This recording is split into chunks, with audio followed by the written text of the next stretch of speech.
Hello everybody, it's Brian for GadgetUnit.com, and in this video I'll be bringing you a quick look at the SJCAM SJ5000X Elite action camera. You can get this for $135 from SJCAMSportUSA.com, and I would like to thank them for sending this over to me for review. This on the right is what the packaging looks like. It's quite a large box, but you also get quite a lot in it. Now let's just quickly go over some of the specs of the camera. It does have a 12.4 megapixel Sony IMX078 sensor, and that's one of the differentiators of the Elite model of the SJ5000 series of cameras. It does have an adjustable wide-angle lens, as you can see there, and some of the other specs include 12.4 megapixel images. It also supports 4K video at 24 frames per second, but it is interpolated, so it doesn't look quite as crisp or clear as traditional native 4K recordings. But it does record native 2K and 1080p video, but of course you can go down to 720p and other lower resolutions and frame rates. The majority of my sample clips I used for this camera were recorded at 1080p at 60 frames per second because I really like this extra smoothness that 60 frames per second provides. It does have a 900 milliamp hour removable battery. Now the packaging is kind of misleading regarding the storage. It says that it supports up to 32 gigabytes of micro SD card storage, but then it also says up to 64 and 128. My usage has been with a 32 gigabyte micro SD card, and I've had no issues with that. You can also connect it to your computer through micro USB 2.0. You can also hook this up to a HDMI capture card or a TV through the mini HDMI port, and it does support Wi-Fi. Everything has been removed out of the packaging of importance, so let's go ahead and take a look at what this entire package provides. And as you can see, compared to what name brand competitors will give you for a lot more money, this provides you with nearly everything you could possibly want regarding an action camera experience. And as you can see, we have a number of 3M adhesive mounts, a couple of straps that you can use for your wrist, or you can sort of combine those together to wrap it around your head or things like that. And we have a couple of housings. So this is the main one that you're going to use for most of your captures. Your camera will first slide into this, and then you could use the mounting mechanism to mount it to whatever you want.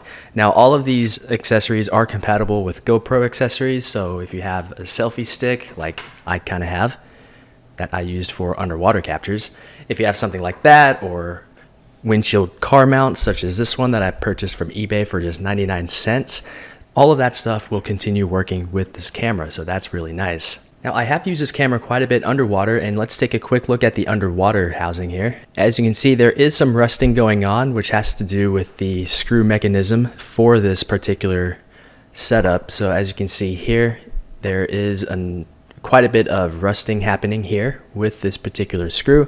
It doesn't affect performance. Everything continues to work just fine. It's just important to note that some of these items will start to rust when they are underwater.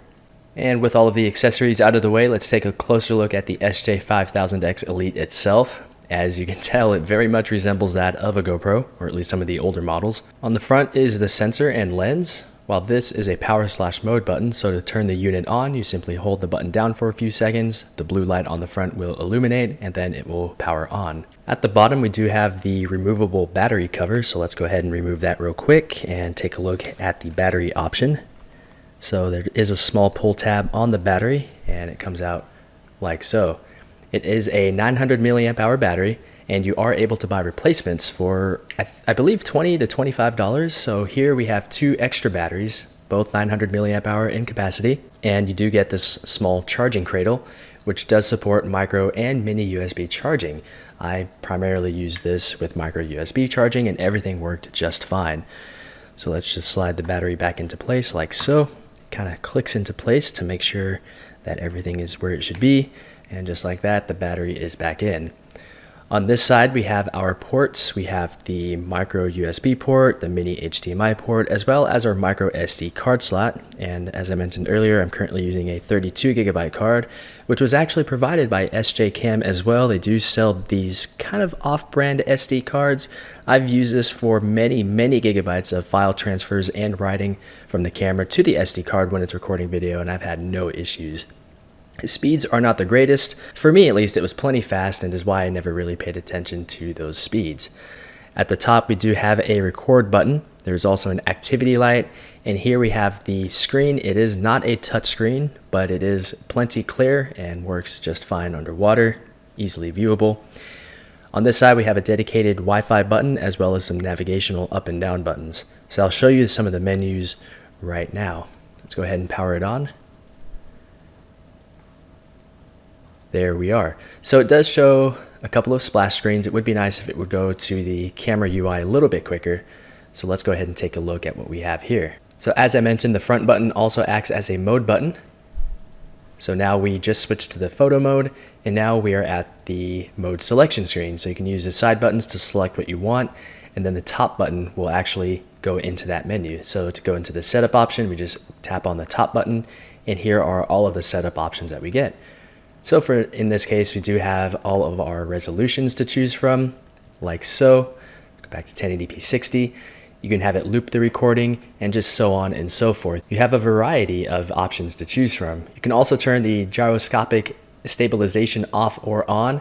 It is one of the other differentiators between this and the non-elite versions of the action camera, so that's nice.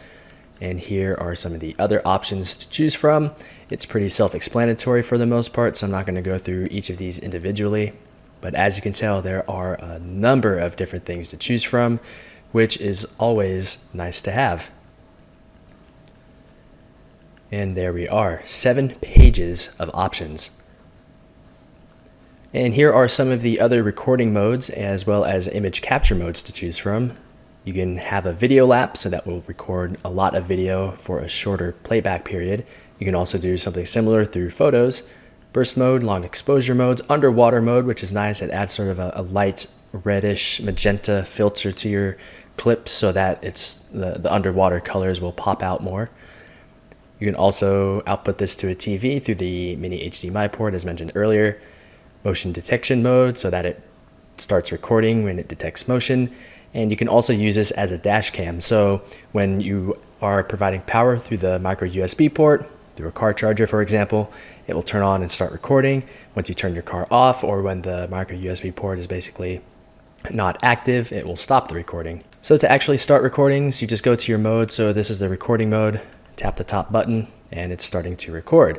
Now the hand here in the upper right means that the image stabilization is active, and I have used it without that as well as with it, and I have noticed that it makes quite a difference, as you can see in some of the sample clips here.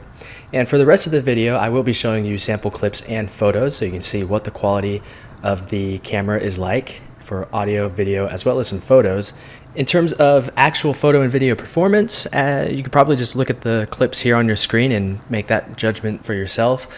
For me, when you keep your price expectations in line, or rather your performance expectations in line given the price of the product, I think that you'll find that this is an incredibly powerful and affordable product. You get so many accessories, and the photo and video quality, to me at least, is very acceptable. You're not going to be using this for broadcast use on television or maybe professional internet use, but for social media, for YouTube clips and things that you're going to share unprofessionally and things like that, this is a very, very capable camera. I've been very happy with the 60 frames per second smoothness. I didn't have any complaints there. As I mentioned earlier, the 4K video capture isn't really as clear or as crisp as perhaps your smartphone, and the same can be said for the other resolutions. I found that 1080p 60, or rather 1080p resolutions, it's also a little bit fuzzy here and there. Things just aren't quite as detailed as they would be, again, from your phone. Compared to the name brand competitors, I think this is definitely in a class of its own. I can easily recommend this even at its $135 price point, because you are able to find very similar sort of off-brand-ish cameras for a bit less. But I can definitely get behind the SJCAM brand and this particular model of their cameras. I really have been enjoying using this camera for a number of different purposes, and in all of those cases, this camera has worked out very well. Additional features also includes being able to use the Wi-Fi portion of the camera to transfer photos from the camera to your phone, and you can also get a real-time view of the camera's feed over to your phone through that ad hoc Wi-Fi connection. It also lets you transfer video files, but every time I tried that, I ended up with 0 byte empty files on my actual smartphone, so that feature did not work. But for actually remotely controlling the camera, that does seem to work just fine. And you can also plug the camera into your computer and use it as an actual webcam, all the way up to 1080p at 30 frames per second, so that's kind of nice as well. If you have any comments, questions, or feedback about this or anything else, feel free to leave everything down below in the comments section. But that's it with the video, so thanks a lot for watching, and I'll talk to you all in the next one.